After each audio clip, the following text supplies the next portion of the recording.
In 1851, a journalist named Henry Mayhew crawled into the sewers beneath London and found a man wearing a velvet coat he'd fished out of raw sewage. A man who, by the way, was earning 6 shillings a day. That's more than most factory workers above ground ever saw. There was an entire civilization under London's streets. People with territories, unwritten laws, their own economy, and something that looked shockingly like a government. If you've watched Arcane and thought Zaun's Undercity felt like dark fantasy, the real version was worse and weirder. And it starts with a question nobody is asking. Here's the question. What if Zaun, the fictional Undercity beneath Piltover in Arcane, wasn't science fiction at all, but a watered-down retelling of something that already happened? Because when you actually dig into Victorian London's sewer communities, the parallels are so specific they're almost uncomfortable. In Arcane, you have a gleaming city on top, Piltover, built on innovation and wealth. Below it, connected by bridges and shafts, sits Zaun, polluted, lawless, run by power brokers who carved the Undercity into personal fiefdoms. The people of Zaun aren't just poor, they've built a parallel world. They have their own merchants, their own drugs, their own politics. The top side doesn't just ignore them, it actively depends on them while pretending they don't exist. Now replace Piltover with Westminster and Zaun with the London sewer network circa 1840, and you barely have to change the script. Victorian London sat on top of over 13,000 miles of sewers by century's end. And inside those tunnels, a class of people called Toshers built lives that mirrored the surface world in miniature, except everything was coated in filth, and the currency was whatever you could pull from the muck. So the real question isn't whether Zaun has real-world roots, it's how deep those roots actually go. Why would a human being voluntarily descend into a sewer and stay there? That's the question, and the answer tells you everything about Victorian class structure. Toshers were scavengers. They waded through London's underground rivers of waste. And I mean that literally, waist-deep in sewage, armed with a lantern and a long pole called a hoe. They were hunting for anything of value. Coins that had rolled through street grates, silverware washed out of kitchens, copper nails, bits of rope, bone, fat, even iron. Every scrap had a buyer waiting above ground. But here's the part that shocks people. Toshing wasn't a last resort for most of them. It was a career. Henry Mayhew, the journalist who documented London's working poor in extraordinary detail, recorded that experienced Toshers regularly earned 6 shillings a day. For context, a skilled labourer on the surface, a bricklayer, a carpenter, averaged maybe 4 or 5. A factory worker? 3 if they were lucky. Toshers were, pound for pound, some of the better paid workers in London. They just happened to earn it knee-deep in human waste. And this is exactly the Zaun dynamic. In Arcane, characters like Vanda don't live underground because they're incapable. They live there because the system above pushed them down, and then, remarkably, they thrived in ways the surface never expected. The Undercity didn't just survive, it built something. The Toshers did the same thing. This is where it gets genuinely fascinating. How do you create order in a place with no police, no courts, and no light? The Toshers did it with 3 things: territories, codes, and consequences. First, territories. The sewer network was divided into recognized zones. Specific crews claimed specific tunnels. If you were a Tosher working the Fleet Ditch, one of London's largest underground rivers, you didn't wander into the passages near Bermondsey unless you had permission. These weren't casual arrangements, they were enforced. Trespassing into another crew's section could get you beaten, robbed, or worse, left in a side tunnel where nobody would find you. Second, codes. Toshers developed a set of unwritten rules that every member of their community understood. You shared information about cave-ins and gas pockets, you warned others about rising water levels. The Thames could flood certain tunnels without warning and drown anyone inside.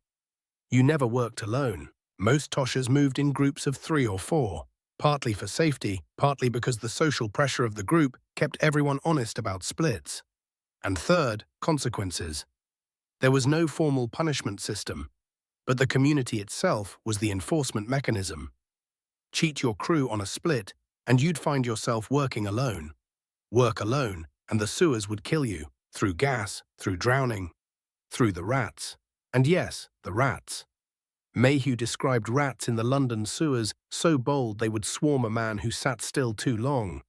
The community wasn't just social, it was survival infrastructure. Now think about Zaun. The Kembarans in Arcane run their districts through exactly this kind of informal authority. Silco doesn't have a badge. He has territory, loyalty, and the implicit threat of violence. The Toshers system was less dramatic. No shimmer, no hextech. But the architecture of power was identical. Control space, enforce norms through social pressure, and make sure defection is more dangerous than cooperation. Here's a question with a genuinely surprising answer. Just how much money was flowing through London's sewers? Nobody kept formal records, obviously, but Mayhew estimated that the toshing community numbered in the hundreds at its peak. If even 200 toshers averaged 5 shillings a day, 6 days a week, that's roughly £300 a week moving through this underground economy. Over a year, that's north of £15,000. In 1850s money. Adjusted for today, we're talking about something in the range of £1.5 to £2 million annually from sewage. And that's just the direct scavenging. Toshers fed an entire secondary economy on the surface. They sold their finds to middlemen called fence dealers or marine store shops. Cramped, grimy storefronts that asked no questions about where the goods came from.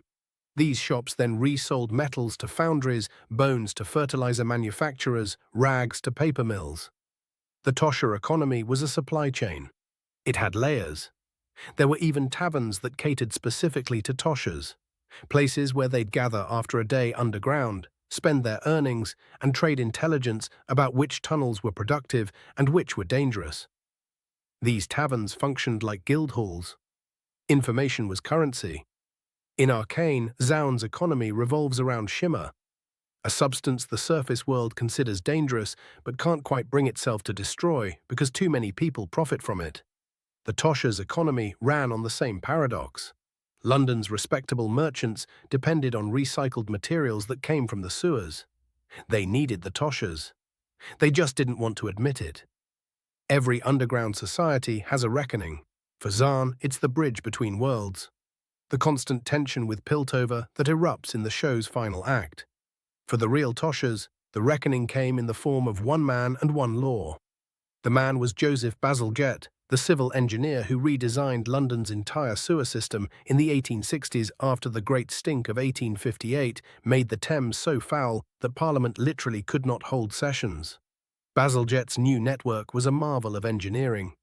82 miles of intercepting sewers, massive pumping stations, and embankments that reshaped the riverfront. But it also sealed off many of the old tunnels the Toshers depended on. The law came even earlier. In 1840, entering the sewers without official permission became illegal. The penalty could include hard labor. Officially, the concern was safety. Methane explosions, collapses, disease. Unofficially, the surface world had decided that an ungovernable economy operating beneath its feet was intolerable. But here's the thing. The Toshers didn't vanish overnight. They adapted. Some became mudlarks, scavenging the Thames riverbanks at low tide instead. Others shifted to night work, slipping into the new sewers through maintenance access points. The community shrank, but it persisted for decades. A shadow economy that refused to die even after the infrastructure it depended on was deliberately destroyed. This is the most Zaun thing of all. In Arcane, the Undercity endures because its people are resourceful enough to survive anything the surface throws at them. The Toshers were the same. You could outlaw them, rebuild the tunnels, wall off the entrances. They'd find another way in. The reason the Zaun comparison works isn't because Riot Games sat down and studied Tosher history. Though honestly, someone on that writing team might have. It works because the pattern is real. When you push people underground, literally or figuratively, they don't just disappear. They organize. They trade. They build. And the world above always depends on them more than it wants to admit.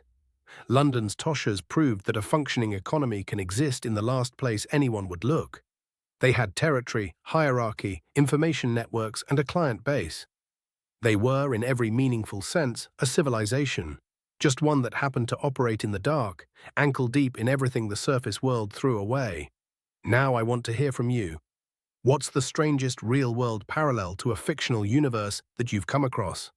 Drop it in the comments. I guarantee someone's going to surface a story even wilder than sewer economies. And if this kind of deep dive into the history hiding behind fiction is your thing, subscribing means you won't miss the next one. I'll see you there.